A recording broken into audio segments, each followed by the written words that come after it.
Hello, hello, hello. I'm back again. Your main, the real Bill Real. As you guys know, I talk about a lot of problems. But today, I am going to introduce a solution. That's right. You heard it right. A solution. One of the biggest problems in the black community is fatherless homes, single parent, mainly single mother led households. There is no shortage of reports and studies that show that children, especially the males, that are raised in homes where they do not have their father are they're prone to get into gangs. They're prone to do steal cars. Okay, sell drugs. They're most likely ill-behaved children in school. They lack discipline, respect for authority,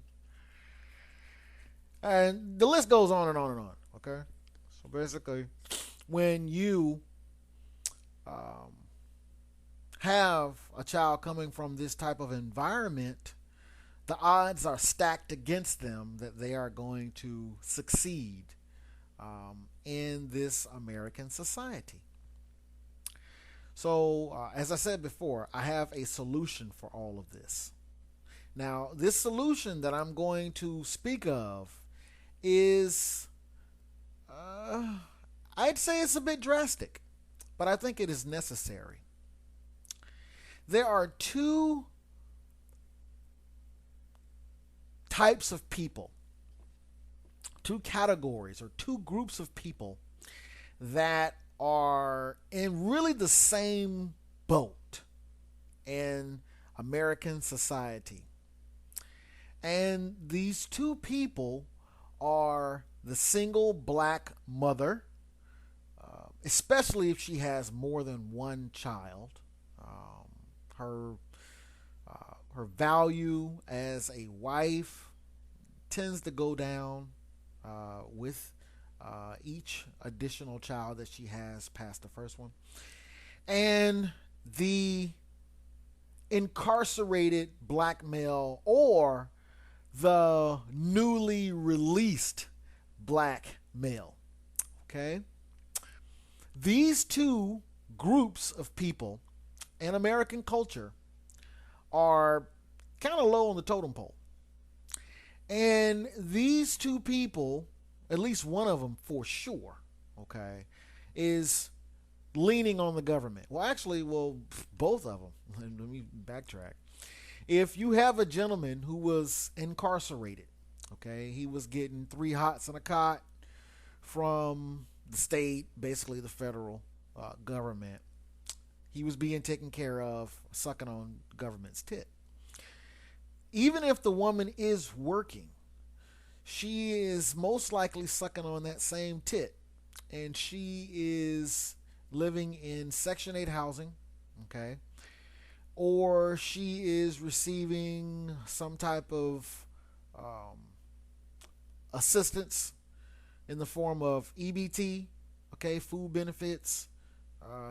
There could be some other types of benefits that she's receiving, but she's receiving these two main benefits, okay? And some of them are receiving child support.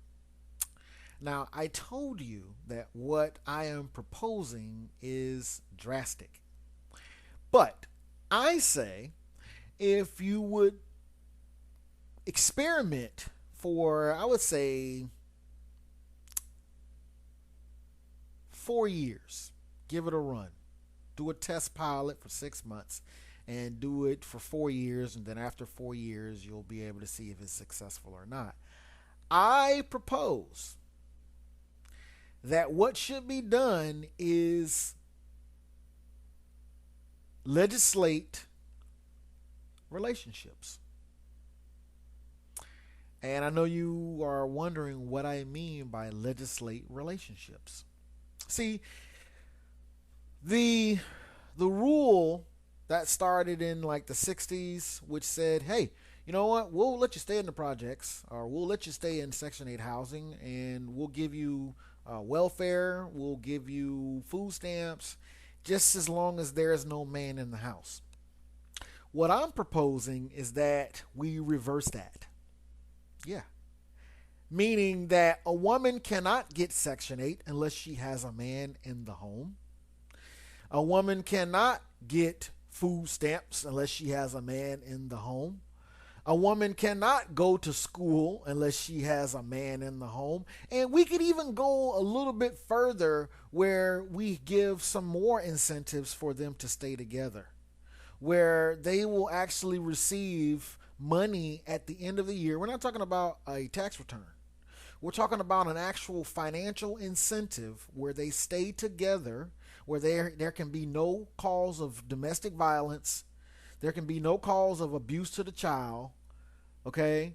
They have to get married. They have to have some type of civil union. Okay? I mean, we can do this, people. We can regulate the morality of black people. Yes, we can. If they are dependent upon the government right now, as they are, we can also subsidize their households in the way of making, say, the men teachers. I've said this for many years that I believe that some of the best teachers are incarcerated right now. If you had a black man to go into a school and he was teaching any subject, I promise you that that class would run like a well-oiled machine.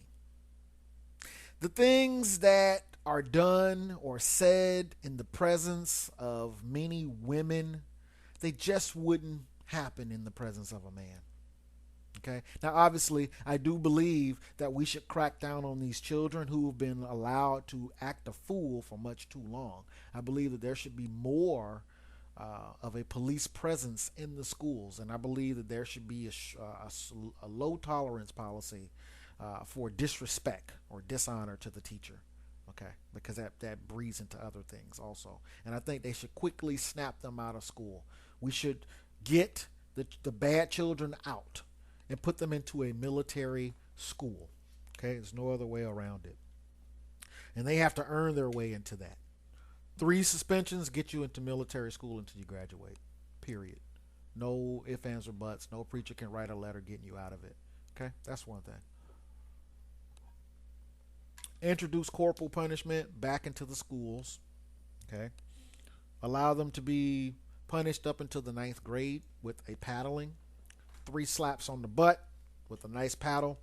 Has to have somebody in the room to witness it, just to make sure that there is not some little snot alleging child abuse because he doesn't want to be disciplined. The Back to the home life.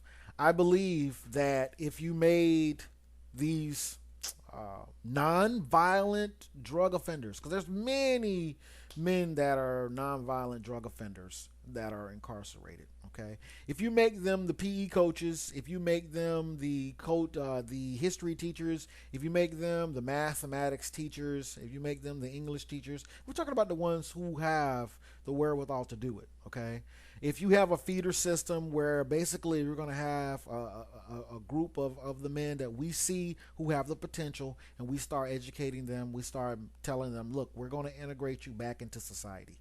Go ahead and give them a 4-year college degree. Go ahead. All right, go ahead and pay for it. Excuse me. It's going to make for a better day in the long run. Okay, as long as we have these prisons that are not, looking out for their best interest and paying someone 20 some cents an hour to make book bags and work and do all these kinds of things, and make Victoria's Secret clothes, and do freaking directory assistance for AT&T and all this other kind of crap. Because these are some of the jobs that are being held by prisoners, where they're even cutting up meat. They're doing different things. They're working for Walmart. Okay, so these are some of the things that are being done, and this is nothing more than modern day slavery. I'd also say too that what we should do is we should make all drugs legal. Yes. If you make the drugs legal and you supply them, then you don't have any drug dealers, period. If a person can go to the government and go and get as much marijuana as they want, if they can go and get as much cocaine as they want, they can go get as much heroin as they want, hey, that's on them. They're going to suffer some consequences as a result of it, but don't imprison them for that. Okay? So that cuts that whole entire culture out there. Cuts that culture out. Okay? So what you should do, once again, is you should legislate and you should tell the single mothers you're gonna have to get a husband. Period. Now watch how the attitude changes of all of these welfare mothers when they get the letter that says, "Sorry, sweetie, we're cutting you off. You can't get your benefits unless you have a man in the home." Watch how fast that changes the dating pool. Watch how fast they get in order. Watch how fast that they change up and they realize, oh, if I'm going to be getting an $8,000 payoff at the end of the year for being able to keep a family together and keep my home right, that's going to set a good pattern. That's going to motivate them to say, okay, well, all right, well, we'll get together and we'll just do things the way they're supposed to be done. All right. If you guarantee that that guy is going to be getting a subsidy from the government, he's going to have the ability to be able to contribute, or as long as he's in the house, as long as he is being a productive citizen. I know this sounds like socialism, but we need it. All right. As long as he's doing that, then he's taken care of. He has a place to stay. He doesn't have to go out and commit crimes. Okay. And if he has any kinds of drug addictions or anything like that, treatment's absolutely free. Okay. So you even give them the option, hey, you can quit if you want, but if you're not able to quit, come here, get your drugs.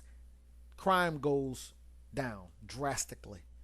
Families become intact families. Okay. Even if she's not with the original father of the children, and there's a lot of women that have multiple children by multiple guys, but there needs to be some types of changes in our society to make sure that we have a brighter day. Now, I will continue on this discussion. I may have a part 2, part 3, part 4, or whatnot, but hey, just rough draft. This was just something that I was thinking about. Leave your comments in the comments section. Let me know what you're thinking. I'll talk to you later. Peace.